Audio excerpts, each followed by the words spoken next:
தமிழ்நாட்டின் முதலமைச்சர் மாண்புமிகு விஜய் அவர்கள் கர்நாடக முதல்வர் சிவகுமாரை சென்று 3ஆம் தேதி சந்திக்கிறதா இருக்குது. அப்ப அவர் ஒரே வார்த்தையில நீங்க வர வேண்டாம், இங்க பிரச்சனை கலவரம் என்றால் அதுக்கு நான் பொறுப்பேற்க முடியாதுன்றாரு. இவர் போகல, அவ்வளவுதான்.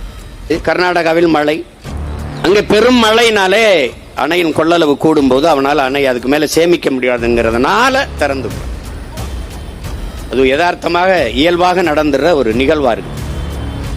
தமிழர்களுக்கு தண்ணீர் கொடுக்க வேண்டும், அந்த உரிய நீரை உரிமை நீரை கொடுக்க வேண்டும் என்பதற்காக கொடுக்கல, உபரி நீரை தருகிறார்கள் போனா போகுது என்று.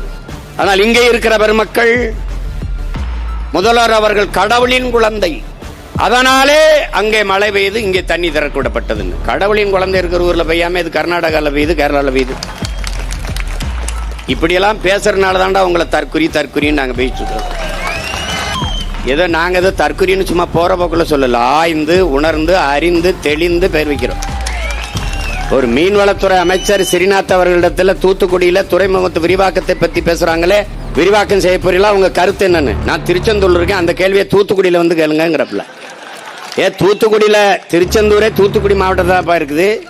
நீ தமிழ்நாட்டுக்கே மீன்வளத்துறை அமைச்சரா இல்ல தூத்துக்குடிக்கு மட்டும் மீன்வளத்துறை அமைச்சரா? இப்படி பேசுவதாலே தான் நீங்கள் தற்குறி. புரியுதா? நிதி அமைச்சர் நிதிநிலை அறிக்கை படிக்கிறாரு. 7500 7550 அது தெரியல. அது 7500 7050 சொல்ல வரல அவருக்கு. 7000 அப்புறம் அது 8900 அது வரல. 8000 9000 என்னவோ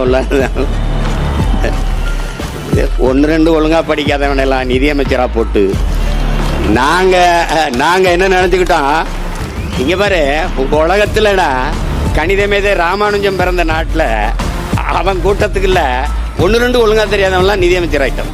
என்னன்ப என எழுத்தன்பை இவ்விரண்டும் கண்ணன்ப வாழும் உயிருக்குங்கிறான் வள்ளுவ பெருமகனார்.